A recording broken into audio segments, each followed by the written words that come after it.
회원님들 코스피 5000 시대가 정말 코앞까지 다가왔습니다. 2026년 1월 16일 우리 증시 역사에 남을 사건이 벌어졌죠. 코스피가 사상 처음으로 4800선을 돌파하며 장을 마감했습니다. 4840.74라는 숫자를 보면서 여러분은 어떤 생각을 하셨나요? 아마 전 국민이 환호해야 할 순간이지만 정작 내 계좌를 보면 한숨이 나오는 분들도 많으실 겁니다.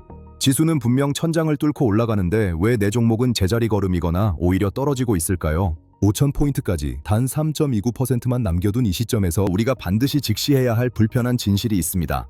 오늘 머니북은 화려한 숫자 뒤에 숨겨진 차가운 데이터와 함께 우리가 왜 지금 축제보다 리스크 관리에 집중해야 하는지 그 진짜 이유와 대응책을 싹 다 알려드릴 테니 이것만 꼭 가져가세요. 꿈의 숫자인 4800을 찍었지만 시장의 속살을 뜯어보면 상황은 매우 복잡합니다. 이번 상승은 2025년 말 4200대까지 밀렸던 조정장에서 돌아온 개인 투자자들이 무려 11일 연속 순매수를 이어가며 만든 결과입니다. 기관과 외국인이 파는 물량을 개미들이 온몸으로 받아내며 지수를 끌어올린 셈이죠. 하지만 여기서 우리는 지독한 역설을 발견하게 됩니다. 지수는 사상 최고치인데 대다수 투자자는 소외감을 느끼는 이른바 K자형 양극화 현상입니다. 실제로 시장의 수익 구조를 숫자로 증명해 보겠습니다. 맥쿼리의 최신 분석 자료를 보면 2026년 코스피 전체 순이익의 52%가 단 두 기업에서 나옵니다. 바로 삼성전자와 SK하이닉스입니다. 수익 증가분으로 범위를 좁히면 더 놀랍습니다. 전체 이익 증가분의 68%가 이 두 반도체 거인들의 몫입니다. 쉽게 말해서 전교 1등과 2등이 평균 점수를 다 올려놓았는데 나머지 학생들은 태반이 낙제점을 면치 못하고 있는 교실과 같습니다. 반도체를 제외한 나머지 섹터의 상황은 어떨까요? 건설과 금융, 그리고 내수 소비자의 기업들은 처참한 수준입니다. 원화 가치가 떨어지면서 수출 기업인 반도체는 환율 효과를 톡톡히 누리고 있지만 수입 원재료 비중이 높은 건설사와 내수 기업들은 마진 압박을 견디지 못하고 있습니다. 최근 건설사들이 현장 전문가 대신 재무 전문가인 CFO를 사장으로 앉히고 있는 현상을 알고 계셨나요? 이건 더 이상 성장이 목표가 아니라 부도를 막는 것이 급선무라는 강력한 신호입니다. 상반기에만 SK그룹이 6조 원, 그리고 롯데가 4조 원의 빚을 갚아야 합니다. 돈맥경화가 시작되고 있다는 뜻이죠. 지수가 4800을 넘었다고 해서 모든 기업이 돈을 잘 벌고 있다는 착각에서 이제는 벗어나야 합니다. 지금의 코스피는 거대한 반도체 공장 하나가 지탱하고 있는 위태로운 구조입니다. 이것이 여러분의 투자해주는 의미는 명확합니다. 지수가 5000을 간다는 장밋빛 전망에 취해 아무 종목이나 담았다가는 지수는 오르는데 내 돈만 녹아내리는 경험을 하게 될 것입니다. 지금은 지수 전체에 베팅할 때가 아니라 철저하게 이익의 질을 따져야 할 때입니다. 특히 영업이익으로 이자도 못 갚는 이른바 좀비 기업들이 지수 상승에 가려져 연명하고 있다는 사실을 잊지 마세요. 여러분의 포트폴리오에서 실적 뒷받침 없이 낙폭 과대라는 이유만으로 보유하고 있는 종목이 있다면 과감하게 덜어내야 합니다. 대신 반도체 가치 사슬 안에서 실제로 현금이 도는 기업으로 압축하는 전략이 필요합니다. 실전에서 바로 활용할 팁을 하나 드릴게요. 매수 전 해당 기업의 최근 3개년 이자 보상 배율을 반드시 확인해보세요. 1 미만인 기업은 지수가 5000이 아니라 6000을 가도 여러분의 지갑을 채워주지 못합니다. 지수가 이렇게 오르는데도 외국인들은 왜 자꾸 짐을 싸고 있을까요? 11월 한 달에만 외국인이 12조 원 넘게 팔아치운 이유를 들여다보면 더 큰 파도가 오고 있음을 직감할 수 있습니다. 외국인들이 떠나는 중심에는 반도체라는 거대한 전쟁터가 있습니다. 삼성전자와 SK하이닉스가 2026년 한 해에만 각각 100조 원대의 영업이익을 올릴 것이라는 전망이 나오는데도 왜 큰손들은 주식을 던지고 있을까요? 이건 단순히 차익 실현을 하는 수준이 아닙니다. 글로벌 반도체 패권의 판도가 뿌리째 흔들리고 있기 때문입니다. 최근 가장 뜨거운 감자인 고대역폭 메모리 HBM 상황부터 짚어보겠습니다. 지금 HBM 시장은 역사상 최악의 공급 부족 상태입니다. 쉽게 비유하자면 빵집 앞에 손님이 수만 명 줄을 서 있는데 빵을 굽는 오븐은 한정되어 있고 그나마 나오는 빵도 이미 2년치 예약이 끝난 상태와 같습니다. 인공지능 열풍으로 엔비디아 같은 기업들이 물량을 싹쓸이하고 있으니 삼성과 하이닉스 입장에서는 부르는 게 값인 상황이죠. 이 실적만 보면 코스피 5000은 당연해 보입니다. 하지만 그 이면을 들여다보면 등골이 서늘해지는 소식이 있습니다. 2026년 1월 16일 미국과 대만이 체결한 반도체 무역 협정의 내용을 알고 계셨나요? TSMC가 향후 미국에 5개 이상의 신규 공장을 짓기로 약속했습니다. 투자 금액만 무려 1650억 달러에 달합니다. 이건 단순한 공장 증설이 아니라 미국이 대만과 손잡고 반도체 생태계에서 한국을 고립시킬 수 있다는 강력한 신호입니다. 이게 우리에게 왜 무서운 일일까요? TSMC가 미국 내에서 올인 전략으로 생태계를 완성하게 되면 삼성전자가 공을 들이고 있는 파운드리, 즉 반도체 위탁 생산 사업의 입지가 좁아질 수밖에 없습니다. 미국 고객사들 입장에서는 굳이 한국까지 올 필요 없이 자국 내에 있는 TSMC 공장을 이용하면 그만이니까요. 결국 삼성은 이 경쟁에서 밀리지 않기 위해 미국에 더 막대한 추가 투자를 강요받게 될 것이고, 이는 기업의 현금 흐름에 엄청난 압박으로 돌아올 것입니다. 전문 용어로 파운드리 점유율 싸움이라고 하지만 구조를 뜯어보면 결국 누가 더 많은 현금을 미국 땅에 쏟아붓느냐의 싸움이 되어버렸습니다. 외국인들은 바로 이 점을 우려하는 겁니다. 당장의 실적은 좋을지 몰라도 미래를 위해 벌어들인 돈을 모두 미국에 재투자해야 한다면 주주들에게 돌아올 몫은 줄어들 수밖에 없다고 판단한 것이죠. 이것이 바로 삼성전자 실적이 역대급인데도 주가가 힘을 못 쓰는 결정적인 이유입니다. 이런 상황이 여러분의 투자해주는 구체적인 의미는 무엇일까요? 이제는 반도체주라고 해서 무조건 같이 오르는 시대는 끝났다는 점을 명심해야 합니다. 삼성전자와 SK하이닉스의 전략적 차이를 냉정하게 구분하셔야 합니다. 현재 HBM 주도권을 쥐고 현금을 쌓고 있는 기업과 막대한 설비 투자 부담을 안고 점유율을 지켜야 하는 기업의 수익률은 극명하게 갈릴 것입니다. 장기 투자라는 이름으로 무지성 매수를 하기보다는 글로벌 공급망 재편의 속도를 반드시 체크해보세요. 실전에서 바로 활용할 팁을 하나 드릴게요. 반도체 투자를 결심하셨다면 기업의 영업이익 수치만 보지 마시고 매출 채권 회전율과 현금 흐름표의 투자 활동, 현금 흐름을 같이 보세요. 돈을 벌어서 미래를 위해 적절히 쓰는지, 아니면 밑 빠진 독에 물 붓기식으로 경쟁에 밀려 억지로 쏟아붓고 있는지 그 숫자가 정답을 말해줄 것입니다. 이렇게 반도체라는 기둥이 흔들리는 와중에 설상가상으로 돈의 흐름까지 막히기 시작했습니다. 전 세계 중앙은행들이 이제는 금리 인하 파티를 끝내겠다고 공식 선언하고 나선 것이죠.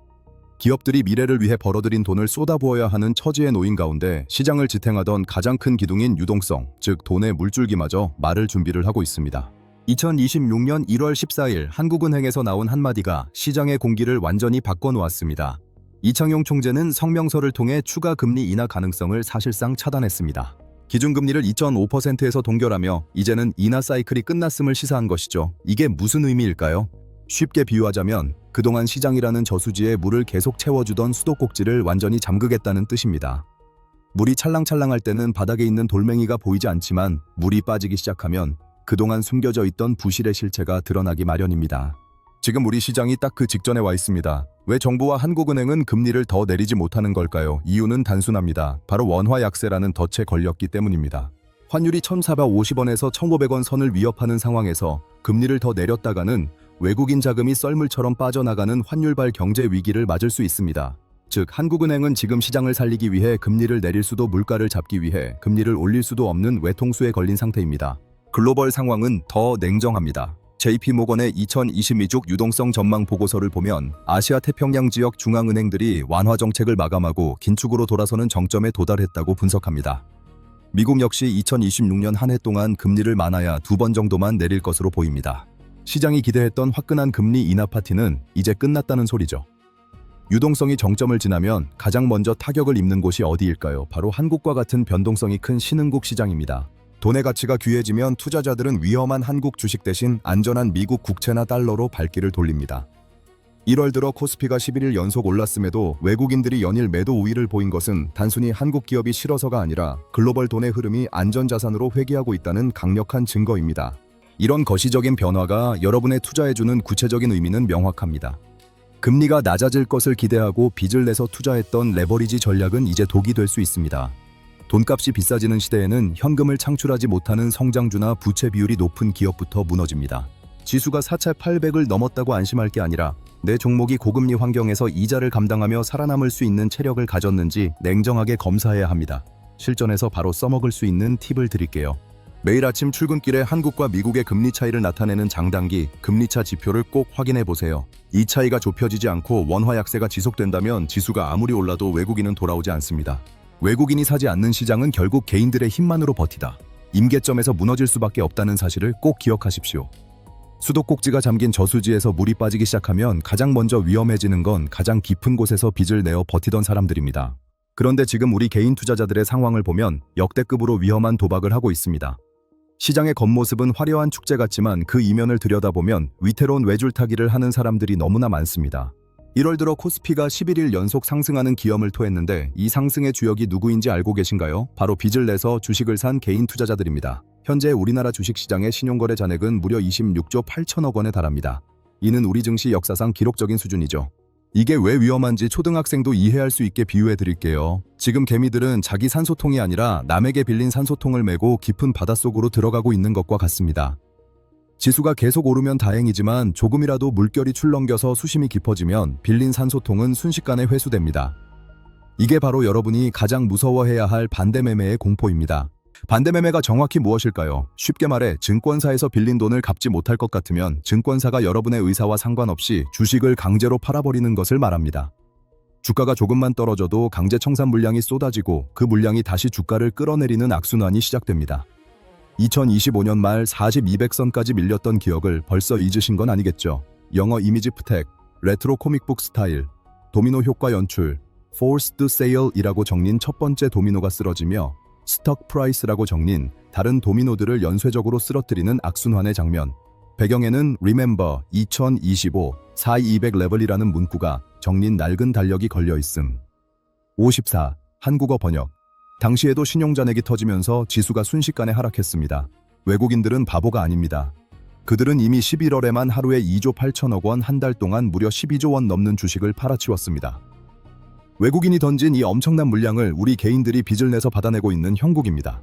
외국인은 환율이 1,500원을 위협하는 상황에서 한국 주식을 들고 있는 것 자체가 손해라고 판단하고 있는데 개미들은 지금 안 사면 5천 고지를 놓친다는 공포, 즉 포모 증후군에 빠져 있는 것이죠. 머니북이 여기서 팩트 하나를 더 짚어드릴게요. 삼성전자와 SK하이닉스에 집중된 신용 매수 비중이 역대 최고치입니다. 만약 반도체 업황에 작은 균열이라도 생겨서 두 종목의 주가가 5에서 10%만 조정받아도 시장 전체에 26조 원 규모의 폭탄이 터질 수 있다는 뜻입니다. 정부가 증시 부양책을 내놓고 있지만 이 거대한 매도 압력을 막아내기엔 역부족일 수 있습니다. 이것이 여러분의 투자해주는 구체적인 의미는 무엇일까요? 지금은 수익률을 쫓을 때가 아니라 생존을 고민해야 할 때라는 것입니다. 남들이 빚내서 잔치를 벌일 때 여러분은 내 계좌에 묻어있는 부채의 냄새를 제거해야 합니다. 지수가 5천을 찍더라도 그 과정에서 오는 변동성을 견디지 못하고 강제로 시장에서 쫓겨난다면 그 숫자는 여러분에게 아무런 의미가 없습니다. 실전에서 바로 써먹을 수 있는 팁을 드릴게요. 여러분이 이용하는 증권사 앱에서 신용장호율이라는 지표를 검색해 보세요. 내가 가진 종목의 신용장호율이 5%를 넘어가고 있다면 그 종목은 이미 시한폭탄을 안고 있는 것과 같습니다. 시장이 흔들릴 때 가장 먼저 그리고 가장 깊게 떨어질 종목이니까요. 지금 당장 내 종목의 빚 점수를 확인하고 현금 비중을 30% 이상 확보하는 결단력을 보여주세요. 개미들이 빚을 내서 버티는 사이 시장의 또 다른 축에서는 저평가된 한국 주식을 다시 평가해야 한다는 목소리도 들려오고 있습니다. 과연 코스피 5천은 근거 없는 희망 고문일까요? 아니면 우리가 놓치고 있는 기회일까요? 시장의 공포가 극에 달할 때 역설적으로 기회는 찾아옵니다. 지금 코스피가 저평가되어 있다는 말은 10년 넘게 들어오셨을 텐데요. 이번에는 조금 다릅니다. KCGI 자산운용의 목광균 대표는 현재 한국 주식의 주가 순자산 비율, 즉 PBR이 1배 수준에 머물러 있다는 점을 지적했습니다. 대만의 PBR이 1.5배인 것과 비교하면 우리 기업들의 가치가 지나치게 깎여 있다는 뜻이죠. PBR이 1배라는 게 무슨 의미일까요? 아주 쉽게 설명해 드릴게요. 여러분이 10억 원짜리 건물을 가지고 있는 회사의 주인인데 시장에서는 이 회사 전체 가치를 10억 원도 안 되는 가격에 팔라고 하는 것과 같습니다. 건물을 다 팔아서 현금화하는 게 주식시장에서 대접받는 것보다 더 이득인 기이한 상황이죠. 이게 바로 코리아 디스카운트의 본질입니다. 정부가 몰라서 이러는 걸까요? 아닙니다. 정부도 이제는 주주 환원과 기업 가치 제고 정책을 강력하게 밀어붙이고 있습니다. 자사주를 사서 불태워버리는 자사주 소각이나 배당 확대가 본격화되면 PBR 1배라는 벽은 순식간에 깨질 수 있습니다. 실제로 일본 증시가 최근 몇 년간 폭등했던 이유도 바로 이 PBR 1배 미만 기업들에 대한 강력한 개선 요구 때문이었죠. PER 관점에서도 짚어볼까요? 현재 코스피의 선행 주가 수익 비율, 즉 PER은 10배 수준입니다. 우리 증시의 역사적 상단이 11.5배였다는 점을 감안하면 지수가 여기서 15% 정도 더 오를 여력이 충분하다는 계산이 나옵니다. 만약 삼성전자와 하이닉스의 실적이 지금처럼 탄탄하게 받쳐준다면 코스피 5천은 단순한 숫자가 아니라 산술적으로 충분히 도달 가능한 목표가 됩니다. 하지만 여기서 우리가 놓치지 말아야 할 전제 조건이 있습니다. 바로 실적이 꺾이지 않아야 한다는 점입니다. 아무리 저평가되어 있어도 기업이 벌어들이는 돈 자체가 줄어들면 저평가는 정당화됩니다. 지금 시장은 줄타기를 하고 있는 거예요. 반도체가 벌어다주는 막대한 현금이 다른 내수 기업들의 부진을 덮어주고 있는 형국이니까요. 이것이 시청자 여러분의 투자해주는 구체적인 의미는 무엇일까요? 단순히 싸다는 이유만으로 종목을 사지 마십시오. 대신 현금 흐름이 좋으면서도 정부의 밸류업 정책에 적극적으로 동참하는 기업에 주목해야 합니다. 껍데기만 우량주가 아니라 주주들에게 돈을 돌려줄 의지가 있는 기업만이 PBR 1배의 늪을 탈출할 수 있습니다. 지수가 5천을 향해 갈 때 가장 먼저 튀어오를 종목은 바로 이런 곳에 숨어 있습니다. 실전에서 바로 써먹을 수 있는 팁을 드릴게요. 기업 공시를 보실 때 자사주 소각이라는 단어를 검색해 보세요. 자사주를 사는 것에 그치지 않고 아예 없애버리는 기업은 주당 가치를 실질적으로 높이겠다는 강력한 의지를 가진 곳입니다. 이런 기업들은 시장이 흔들려도 하방 경직성이 강해 여러분의 자산을 지켜주는 든든한 방패가 될 것입니다. 저평가된 가치가 제 가치를 찾아가는 과정은 보통 험난합니다. 특히 상반기까지는 실적 기대감으로 버티겠지만 하반기로 갈수록 우리가 마주해야 할 진짜 얼굴은 따로 있습니다. 지수가 고점에서 20% 이상 고꾸라질 수 있다는 경고음이 들려오고 있습니다. 장밋빛 전망이 시장을 뒤덮을 때가 사실은 가장 위험한 법입니다. 2026년 하반기 우리 증시를 기다리고 있는 진짜 시나리오는 코스피 5천 돌파라는 환희가 아니라 고점 대비 20% 이상의 날카로운 조정일지도 모릅니다. 실제로 글로벌 투자은행인 하나증권과 한국투자증권은 2026년 코스피 상단을 4,600에서 4,650선으로 매우 보수적으로 잡고 있습니다. 이미 우리가 도달한 4,800이라는 숫자가 그들의 눈에는 오버슈팅, 즉 과열로 보인다는 뜻이죠.